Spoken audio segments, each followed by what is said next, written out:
It's so simple, it can be taken apart and reassembled in 20 seconds, flat, blindfolded. It's been called the real weapon of mass destruction. The AK-47 kills 250,000 people a year. It's the gun of choice for generations of revolutionary icons. Fidel Castro, Osama bin Laden, Hugo Chavez, and dictators like Saddam Hussein.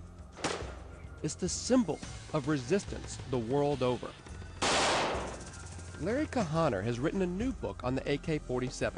All guerrilla fighters carry the AK. It's on the flag of Hezbollah, is on the flag, and also on the coins of Mozambique. So it's a branding of sorts, huh? It is absolutely branding. It's made child soldiers possible. I was 13 when I became a child soldier. The first rifle that I had was an AK-47. It's often referred to as the African credit card. Because you don't leave home without it. And this year, it turned 60. This is the original AK-47, 60 years later, and it still works. Because it's designed that way. At the primary factory in Ishevsk, Russia, deep in the Ural Mountains, it's tested under the harshest conditions. Blasted with sand, it fires. Submerged in cold water, it fires. Frozen in tundra-like conditions, it fires. That's a big reason for its popularity.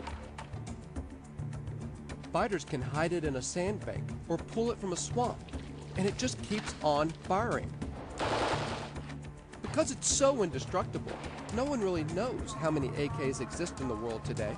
Estimates range from 75 to 100 million. Many are just stashed away. It's actually a very good personal investment. You can bury your AK when things get a little peaceful, and then several years later, literally, you can dig that rifle up and it'll fire. Some experts say it can be used as a predictor of coming instability. In countries where people feel unsettled, where trouble is brewing, the price of an AK will skyrocket. The price of the AK on the open market ends up being a barometer for danger and civil strife in a country. Absolutely. Sometimes it's ridiculously cheap. Some sub-Saharan countries, you can buy an AK for $10 or $15. An AK could be traded for a bag of corn. In South America, it's traded for drugs. If the Kalashnikov automatic rifle deserves its reputation as indestructible, it's matched by its inventor, who seems equally tough. We come to Russia to talk to the man himself, Mikhail Kalashnikov. He's a revered national hero here. These days, it seems that everywhere the 87-year-old goes, he's accompanied by a brass band. This year, the AK's birthday celebrations are extensive and effusive. Kalashnikov was still a very young man, a tank gunner wounded and sidelined from action in World War II, when he set out to invent a weapon that would help defeat the Germans. I designed the assault rifle for defending the motherland. That didn't work out. By 1947, the war was over. But Kalashnikov's automatic rifle has defended or overthrown lots of other motherlands since then. How has the AK-47 changed warfare? If it gave an opportunity to some countries to gain freedom, it is a useful thing. Kalashnikov insists he sees his invention as a peacemaker. This is why my book is called Kalashnikov is Peace. That's the title in Russian. When his book was published in English last fall, the title was changed to reflect another view. I've been reading your book, The Gun That Changed the World. The perspective, I guess, depends on whether you won or lost. Biltim Chingono, the military attaché from Zimbabwe, was among many African representatives attending a recent conference honoring the gun.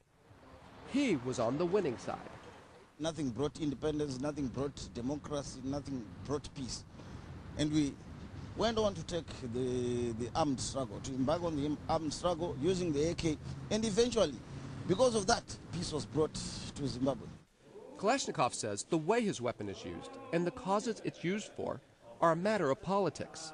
He isn't personally responsible for the 250,000 killed with it every year, but he is very proud of the fact that fighters everywhere find it superior to the American-designed M16, and he's eager to tell me exactly why. The M16 rifle is reasonably good. It looks beautiful, but there are times when it malfunctions. Every military wants a reliable weapon in its hands. This is why my rifle has become so widespread. The discrepancy between the two weapons first became widely known during the Vietnam War.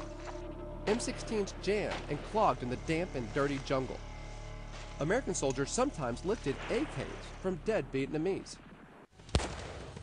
In 1990, Kalashnikov was invited to the United States to meet Eugene Stoner, the designer of the M16. They engaged in a friendly shoot-off. Ironically, Stoner, whose name is virtually unknown outside the gun world, got $1 for every M16 manufactured. He became a multimillionaire. Kalashnikov became famous. But he earned only the honor and glory of serving the Soviet Union.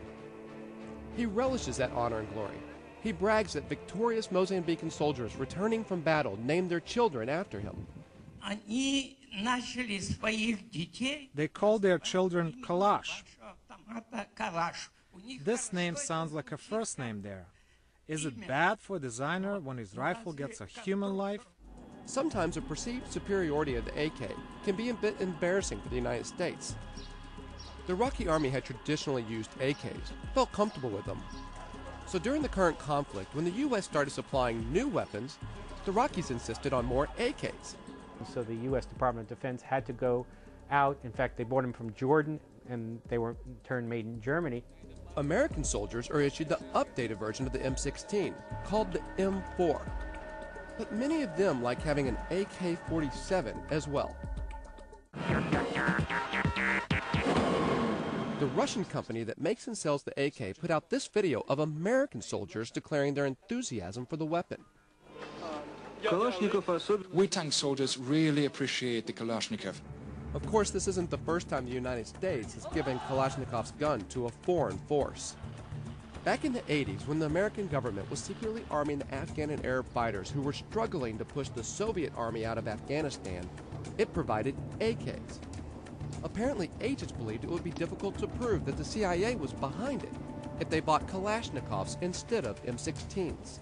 The U.S. could have some sort of plausible deniability, because they were Soviet weapons. That decision to flood Afghanistan with AK-47s came back to haunt the United States in a completely unexpected way. It's what they call irony. When the United States invaded Afghanistan after 9/11, the first American soldier killed there was shot by a 14-year-old with a Kalashnikov automatic rifle, likely sent there by the CIA back in the 80s. That one incident illustrates two of the many ways the AK-47 has changed the world of war. The first might be called the Pandora's box effect.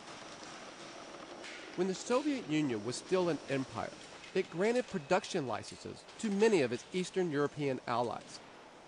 The AK was manufactured in Bulgaria, Romania, Hungary, Czechoslovakia, and in China. And it still is. Now Russia wants to put the AK-47 back in their box, take back their right to make and sell the gun exclusively. That's a major theme of these 60th anniversary celebrations. At the conference, Kalashnikov himself led the charge, calling the foreign manufactured rifles counterfeits and claiming that they're inferior.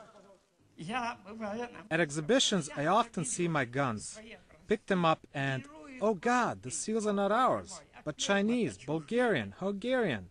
They all look similar, but they fail to meet the high needs of the military men.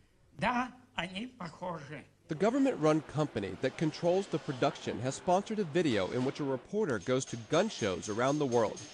They even went to the United States, to Las Vegas, Nevada, to track down versions of the weapon put together in that state from Bulgarian and Romanian components.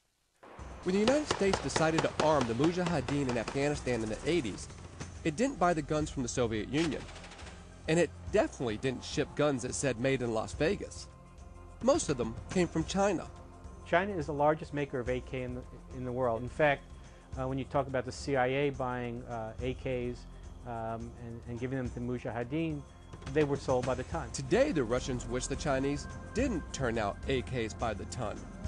Instead, they have a new best friend who's going to make their AKs in the Americas, Hugo Chavez in Venezuela. And he's already bought a lot of them.